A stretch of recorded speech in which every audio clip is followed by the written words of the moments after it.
Hello students. So students, today in this video we are going to do a small quiz of an English chapter and that is the giving tree.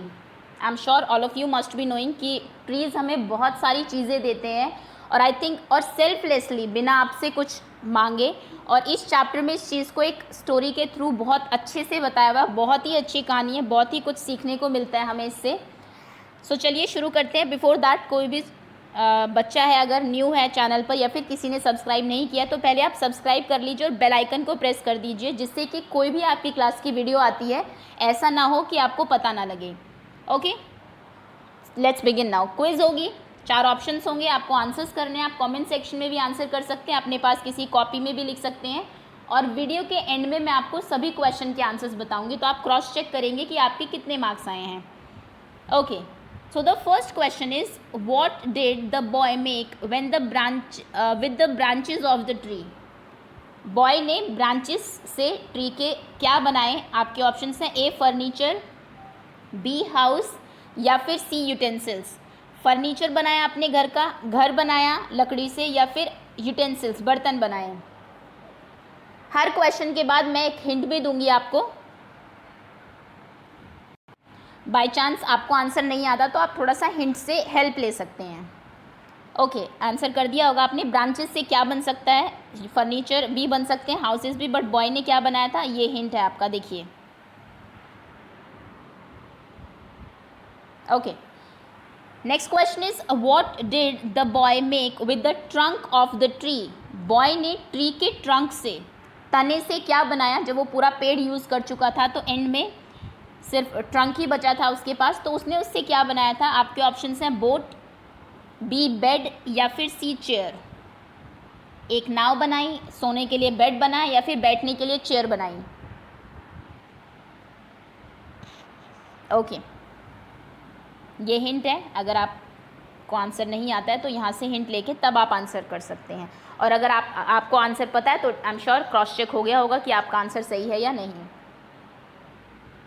Okay, so the next question is, how was stump of the tree useful? Stump ये होता है, देखिए, जब आपने तना भी काट दिया तो बिल्कुल जो सबसे बॉटम वाला पार्ट होता है बहुत थिक, जो कि ज़मीन के अंदर होता है, उससे थोड़ा सा रेस्ड पार्ट जो होगा पेड़ का, उसको हम लोग स्टम्प बोलते हैं। स्टम्प और आपके जो ट्रंक है उसमें बहुत डिफरेंस होता है। ट्रंक हाइट में काफ़ी बड़ा होता है, स्टम्प बहुत छोटा होता है।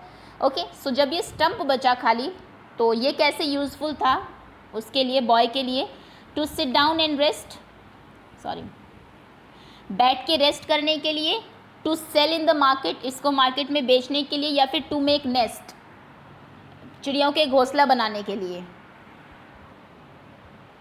Every part of the tree was useful to the child, और हर पार्ट उसने यूज़ किया। ओके, सो देखिए इस तरीके से यूजफुल था। आई एम श्योर पिक्चर से क्लियर हो रहा होगा आपको। ये स्टम्प है, stump of the tree. Okay, next question is, how did the tree help the boy to earn money? कुछ चीज़ें होती है, देखिए, किसी चीज़ का उसने अपना घर बना लिया, किसी पे वो बैठ गया, किसी की बोट बना ली, लेकिन एक चीज़ ऐसी भी थी जिसको उसने मार्केट में सेल करके मनी अर्न की थी, पैसे बनाए थे। तो आपके ऑप्शन, वो कौन सी चीज़ थी? आपके ऑप्शन है बाय सेलिंग इट्स फ्रूट, उसके फलों को बेच के, बाय सेलिंग इट्स सीड्स, उसके बीज को बेच के, या फिर बाय सेलिंग इट्स फ्लावर्स, उसके फूलों को बेच के। पेड़ के कौन से पार्ट को सेल करके जो बॉय है उसने मनी अर्न की थी? Fruit, seeds, flowers.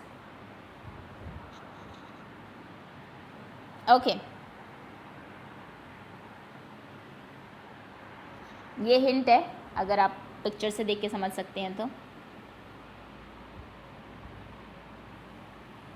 Okay, next question is, what is the play called? आपके जो ये प्ले है, प्ले आप समझते हैं नाटक होता है जहाँ पर दो तीन जितने भी आपके कैरेक्टर्स होते हैं, कुछ डायलॉग्स होते हैं उनके।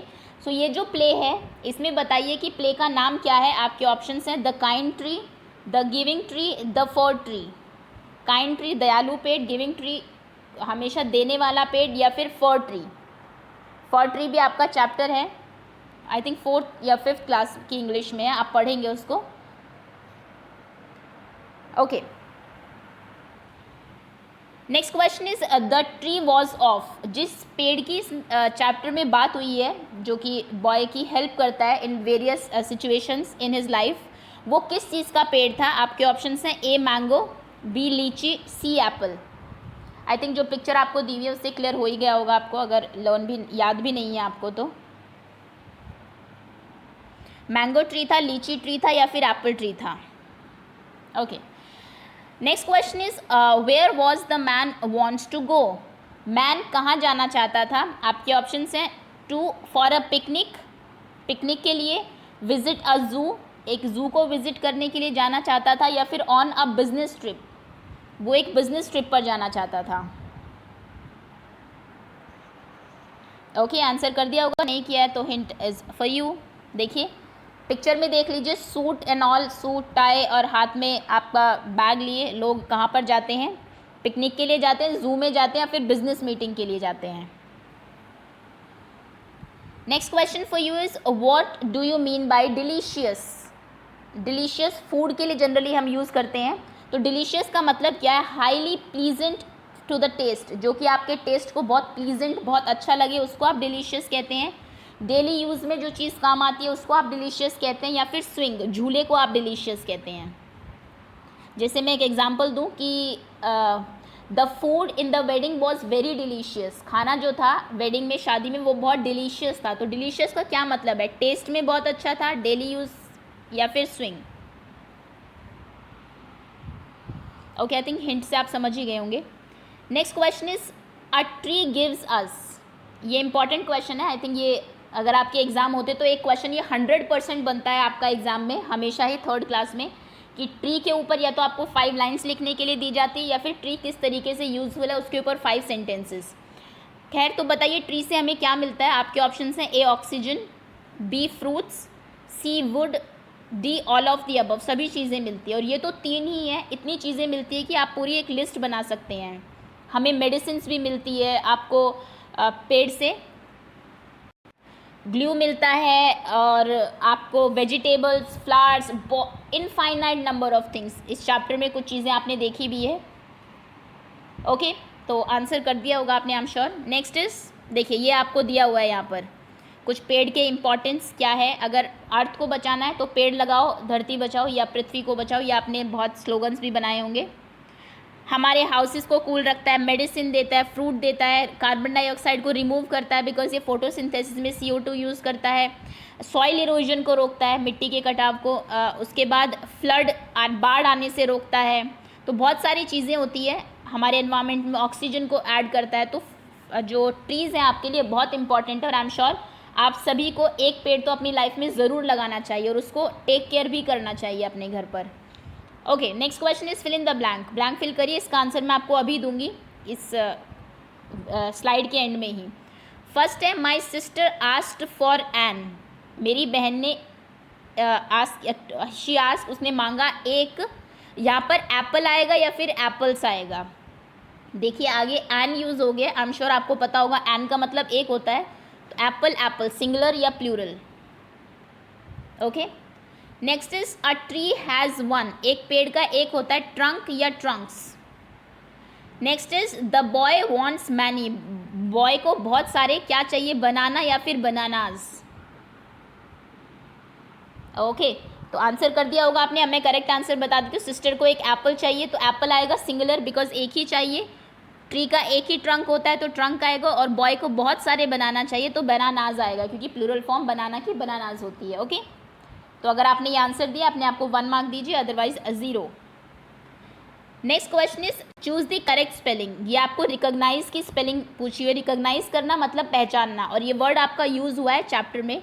तो रिकॉग्नाइज की स्पेलिंग बताइए कौन सी सही है? RECOKSISE, RECOKNESE, RECOGNISE। Recognise. Okay, next question is make a new word by adding LY। इनमें LY ऐड करके न्यू वर्ड बनाइए। First is silent, second is happy, third is loud. आप अभी इनके आंसर करिए, मैं इसके बाद, वीडियो के बाद नहीं, स्लाइड के बाद ही आपको आंसर बताती हूँ। पहले आप लिख लीजिए आंसर, उसके बाद अभी के अभी क्रॉस चेक हो जाएगा। ओके, आंसर कर दिए होंगे आपने। तो देखिए फर्स्ट होगा आपका साइलेंट का, हो जाएगा साइलेंटली। अगर आपने ये लिखा है तो करेक्ट कर लीजिए। नेक्स्ट है हैप्पी, इसका हो जाएगा हैप्पीली। और ज़रा स्पेलिंग ध्यान से देखिए, PILY होगा। अगर किसी बच्चे ने PYLY लिखा है तो आपका रॉन्ग है आंसर। हैप्पी में कुछ भी आप ऐड करते हैं, नेस ऐड करें या फिर LY ऐड करें तो Y का I बन जाता है, उसके बाद सफिक्स ऐड होता है इसमें। लाउड LOUDLY, लाउडली, ये नॉर्मल होगा आपका। ओके, साइलेंटली और लाउडली में एज इट इज़ ऐड होगा, हैप्पीली में I लगेगा। अगर आपका एक भी रॉन्ग है तो इसमें अपने आप को आप 0 मार्क देंगे। Okay, next question is choose the verb. आपको 3 सेंटेंस यहाँ पर दिए हुए हैं, तीनों में आपको वर्ब चूज करनी है। Verb, I am sure, 3 sentence दिए हुए, इसमें से किस में वर्ब यूज़ हो रही है। वर्ब आपको पता है आपके डूइंग वर्ड्स होते हैं जिनसे किसी काम आपको पता लगता है कि काम क्या हो रहा है। A great country, washing clothes, the Nile river. एक महान देश, ये आपकी एक कोई वर्ब है। कपड़े धोना कोई वर्ब है, या फिर नाइल रिवर, नील नदी कोई वर्ब है। इनमें से एक एडजेक्टिव वाला सेंटेंस है जिसमें आपको एडजेक्टिव बताया हुआ है, किसी के बारे में डिस्क्राइबिंग वर्ड है। एक तो वर्ब है और तीसरी आपकी नाउन है। तो आई एम श्योर तीनों सेंटेंसेस में पता होगा आपको किसमें क्या है। Next question is the national tree of India is. India का नेशनल ट्री कौन सा है, क्योंकि गिविंग ट्री की बात हुई है तो ट्री के बारे में कुछ एक्स्ट्रा इन्फॉर्मेशन भी गैदर कर लेते हैं। आपके ऑप्शन है मैंगो, गुलमोहर या फिर बैनियन। और इसमें मैं आपको एक चीज़ बता दूं, बहुत बच्चों को कन्फ्यूजन रहती है, उनको लगता है कि मैंगो हमारा नेशनल फ्रूट है तो नेशनल ट्री भी मैंगो ही है, विच इज़ रॉन्ग। चलिए एक ऑप्शन मैंने कट कर दिया आपके लिए, मैंगो आपका नेशनल ट्री नहीं है। फ्रूट ज़रूर है, फल आपका फलों का राजा आम होता है, लेकिन ये हमारा राष्ट्रीय पेड़ नहीं है। नेशनल ट्री क्या है ये आपने आंसर कर दिया होगा। मैं आपको आंसर, देखिए ये है आपका नेशनल ट्री, अगर पहचानते हैं, और आपके ऑप्शन में भी था यहाँ पर, तो आपने आंसर कर दिया होगा आई एम श्योर। ओके,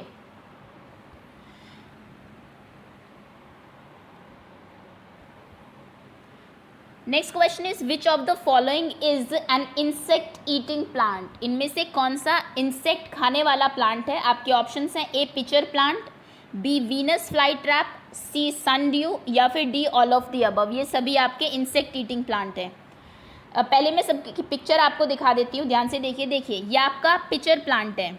इसमें क्या होता है, बहुत अच्छी खुशबू आती है यहाँ से, जिससे जो इंसेक्ट को अट्रैक्ट करती है अपनी तरफ, कीड़े मकोड़ों को। जैसे वो इसके अंदर जाते हैं तो ये ऊपर से ढक्कन बंद हो जाता है और वो अंदर ट्रैप हो जाते हैं। ओके, नेक्स्ट ये आपका वीनस फ्लाई ट्रैप है, जो उड़ती हुई उसको मतलब कीड़ों को पकड़ता है। इसमें से भी सेम वही फीचर है, अगर कोई भी बाई चांस यहाँ पे बैठ गया अंदर तो ये देखिए किस तरीके से ये बने हुए हैं, इसके हुक टाइप में, ये बंद हो जाता है और उसके बाद वो बाहर नहीं निकल पाता है। ये भी वीनस, देखिए वीनस फ्लाई ट्रैप में आपको दिखाया है किस तरीके से ये देखिए आपके लेडी बग है, एक ट्रैप हो गई है ये, है ना, इस तरीके से ये बंद हो गया, वो बाहर नहीं आ सकती है। और ये आपका सनड्यू है, ये तो एक्चुअली जाल की तरह होता है, जैसे मकड़ी की जाल में आपके जो इंसेक्ट्स है वो फंस जाते हैं, तो इसमें भी ये आपके ये है, इसके अंदर कुछ भी जाएगा तो फिर वो बाहर निकलना बहुत मुश्किल होता है। तो आई एम श्योर आंसर अब आपको पता लग गया होगा, ए, बी, सी और D, pitcher plant, Venus fly trap, sundew. और इनको आप याद भी रखेंगे, इसका आंसर डी है। वैसे ऑल ऑफ दी अबव सभी आपके इंसेक्ट ईटिंग प्लांट हैं। वैसे प्लांट अपना खाना खुद बनाते हैं, फोटोसिंथेसिस से प्रोड्यूसर माना जाता है इनको, जितने भी हमारे आपके फूड चेन है। बट ये कुछ प्लांट ऐसे भी आपके जो कि एक्चुअली में दूसरे इंसेक्ट्स को खाते हैं। ओके, सो अब टाइम है आपकी क्विज़ के आंसर्स का। तो जहाँ पर आपने आंसर्स लिखे हैं ओपन कर लीजिए। चलिए फटाफट से आंसर बताते हैं, आप देखेंगे कितने मार्क्स आपके सही, और कमेंट सेक्शन में अपने मार्क्स बताएंगे। एक मैं मिस्टेक बता दूं, आप बच्चे जब मार्क्स देते हैं, सपोज करिए आपके 13 मार्क्स आए हैं तो आप ऐसे मार्क्स लिखते हैं, ये रॉन्ग है। जितने आपके मार्क्स आए हैं वो आप आगे लिखिए 13 आउट ऑफ 15, ऐसे लिखे जाएंगे मार्क्स आपके। ओके, टोटल मार्क्स आप स्लैश के बाद लिखेंगे। तो फर्स्ट का आंसर बी है आपका, second A, third A, fourth C, fifth B, sixth C, seventh C, eighth A, ninth D, 10th का आंसर मैं आपको वहीं पर बता चुकी हूँ, 11th सी, 12th का आंसर भी मैंने आपको तभी बता दिया था, 13th B, 14th C and 15th D. तो जितने भी आपके आंसर्स करेक्ट है कमेंट सेक्शन में लिखिए। अगर आपको वीडियो पसंद आई हो, आपको कुछ नया सीखने को मिला तो लाइक कर दीजिए and share it with your friends also. अपने दोस्तों के साथ भी शेयर करिए, जिससे कि वो भी क्विज अटेम्प्ट करें और आपको भी पता लगे वो कितने प्रिपेयर्ड हैं, है ना। We should spread education, education को हमें फैलाना है, अपने तक ही सीमित नहीं रखना है। Okay, so that's all, thank you so much for watching.